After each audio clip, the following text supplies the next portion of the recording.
ku munsi ugira kabiri w'inyigisho zerekeye intwazangabo mu gisirikare no mu gipolisi basanzwe baje imbere y'abarongoye mu gushira mu ngiro umugambi w'Urundi urambaye, abahinga batandukanye batanze ivyigwa berekanye ko ukugwiza umwimbu mu bijanye n'uburimyi n'ubworozi bitegerezwa gufatirwa hamwe n'ibijanye no gukingira ibidukikije.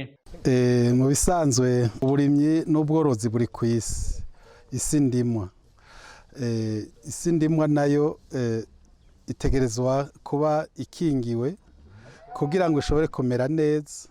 kugira ngo uburimyi bushobore kumera neza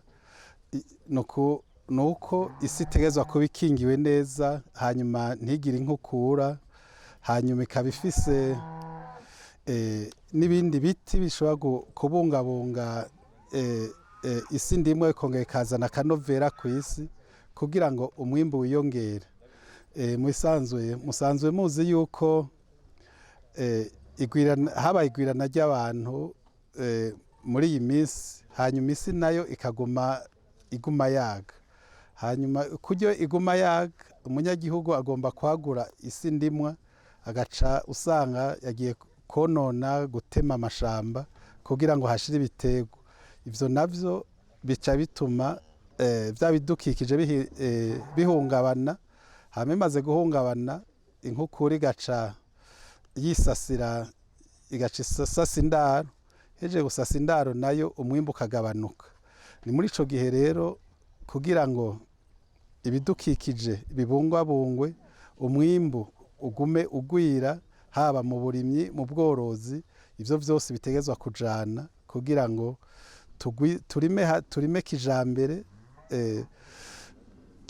turime kijambere, turime hato kandi twimbure vyinshi dukingiye ibidukikije. Ni naco gituma bijanye no korora naho nyene musanzwe muzi ko hari umugambi leta iriko irafata yuko abenegihugu bokorera mu ruhongore, no kugira ngo naho nyene tubungabunge vya bidukikije. Murazi imiriro ya Nyakanga ihora ituma kugira ngo abantu bagwize barondera umuyonga, ivyo bizogabanuka. Hanyuma aho inka zahora zija kurisha ahatoye zikongera zigahonya n'ubwatsi, naho nyene isi izokongera isubirane. Hanyuma inka nazo ziri mu ruhongore zigwize amase aje gutabira ya indimo maze nayo igwiza umwimbu. Muri ico gihe murumva yuko ibidukikije no kugwiza umwimbu haba mu burimyi n'ubworozi binywana. Umugambi w'igihugu ewe Burundi urambaye ni umugambi uje hageze kugira ngo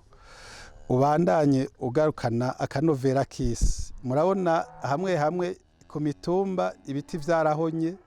ivyo bimaze guhona inkukura ica iza ikonona indimo. Ivyo biti bimaze kuja ku mitumba hejuru bizotuma indimo zo hasi zikingirwa, maze uwo mugambi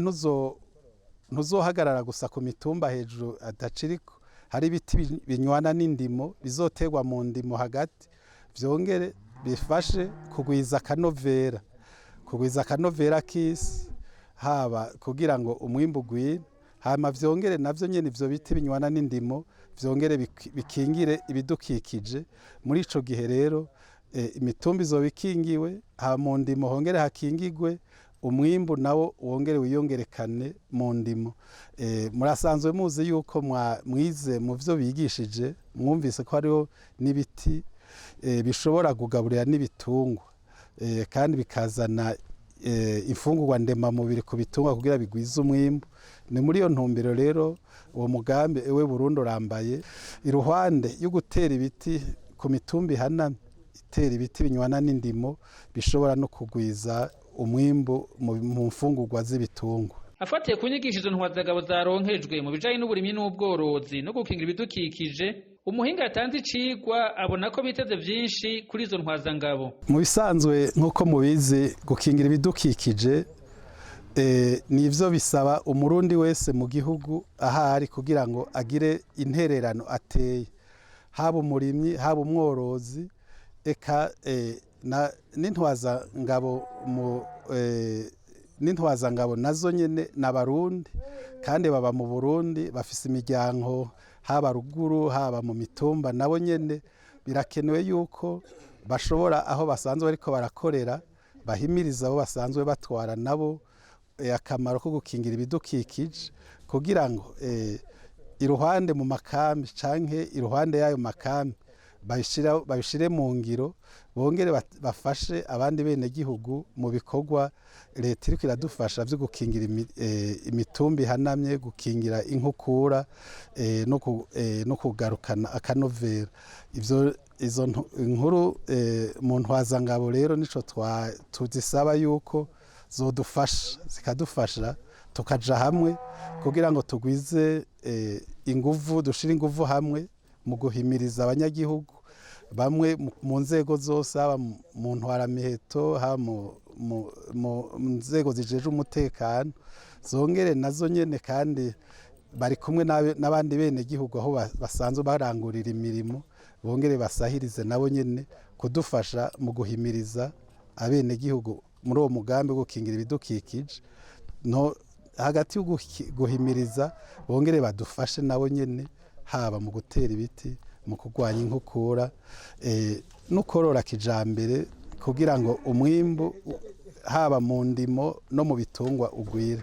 ico nico nyamukuru twari twifuje kugira ngo bafashe gutera agacumu k'ubumwe kuko twese biraturaba gukingira ibidukikije. Bamwe mu ntwazangabo haba ku ruhande rw'abasirikare canke rw'abapolisi barasaba ko leta n'ayandi mashirahamwe yobafasha gushira mu ngiro inyigisho baronkejwe mu bijanye n'uburimyi n'ubworozi no gukingira ibidukikije. Aha bakaba basaba ko leta n'ayo mashirahamwe yobafasha mu kubaronsa ibitungwa bakorora mu makambi no mu makomisariya na cane cane ko ibibanza vyo kurimamwo n'ukorora basanzwe babifise mu makambi n'amakomisariya basanzwe bakoreramwo. Inyuma y'izo nyigisho izo ntwazangabo zaciye zija kugendera umurimyi mworozi wo ku mutumba Kiremera uri muri komine ya Giheta aho biboneye ngene uwo murimyi mworozi yashoboye gushira mu ngiro ibijanye no korora mu mpongore. Uwo nawe akaba asaba abandi barundi bagitinya umugambi wo korora mu mpongore kutabitinya kuko ngo birimwo inyungu ku mworozi. Mu ntara zimwe zimwe hakenye amatongo batanguye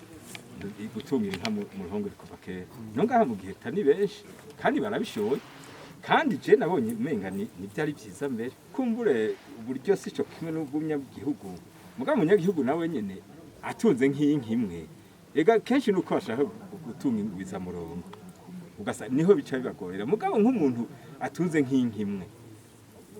iroroshe kugaburira n'ubwatsi bwo kubikobeko bwonyene bwo yihaza hanyuma bijya bintu byo mu rugo ntuzeye iminganigani imitoto y'ibitoki ibitumbutumbu ibishishwa by'ibijumbu iyo bahwase ibijumbu iyo batoneye igitoki iyo baganye bijya byose n'ubwatsi harimo ibiharoharo byose amasaka bayarimye bijya bishakashaka byose n'ubwatsi mugabo utunze nk'imwe ntubona nk'aba bayerereza inka mu gahinga usanga ari kibazo usanga kenshi usanga jewe ntanga n'akarorero kuri gihinga kuko jewe niho kubera inka zahariye cyane zaraciwe ukuna usanga inkukura rero ica yirarika nk'ubu nibazijana mu mpongore ndazi ko imisozi zose birakumera ugasanga ubwo bwatsi bwameze burakingiye inkukura nk'ubu uragiye nko mu ntara tusi zikiri ntoya zisubira gukura kandi inkukura n'icihehera kuko inka irafise ibirere aho iziragananga usanga ari ukuna ugasanga n'amazi y'imvura iguye ugasanga inkukura birumvikana yuko inkukura ntisubira kugira ingufu kandi amazi acaca muri rya mikobeko agacanyurira parakapirarite ugasanga n'ibiti bimeze neza mu minsi ya mbere kumbure kuko batamenyereye bizobatera ubwoba ufise 6 urazigabanya utunga imwe canke zibiri ni kandi wewe watunga 6 nturonke ni litiro ry'amata mugabo ubu nibatunga ikivyagwa ca frizone cyo bita demisa uzokamisha amaritiro 8 canke 10 ku munsi utigeze ukamisha n'umusi mumwe kandi inka yawe izovyara ku mwaka ukabuyerera kubera ukoresha ingufu zose dukorera kuja kurondera ubwatsi usanga zitavyara ku mwaka usanga ibyara rimwe mu myaka 3 canke mu myaka 4 ariko iyi frizone ku mwaka yamitanga inyana kandi wamuyikama ifise n'amezi ane wumva itatanga umwimbu w'amata menshi kandi n'amase inka iri mu ruhongo igira amase menshi. Icibonekeje muri izo nyigisho nuko ibijanye n'ubworozi bw'inka atari igikorwa c'uwari we wese avyipfuza kuko bisaba umutahe munini na cane cane ufatiye kw'itongo. Abo bahinga mu bijanye n'uburimyi n'ubworozi bakaba basaba udashoboye korora igitungwa c'inka korora ibitungwa bito bito kuko navyone ngo ubikoze neza bimuha umwimbu ushimishije.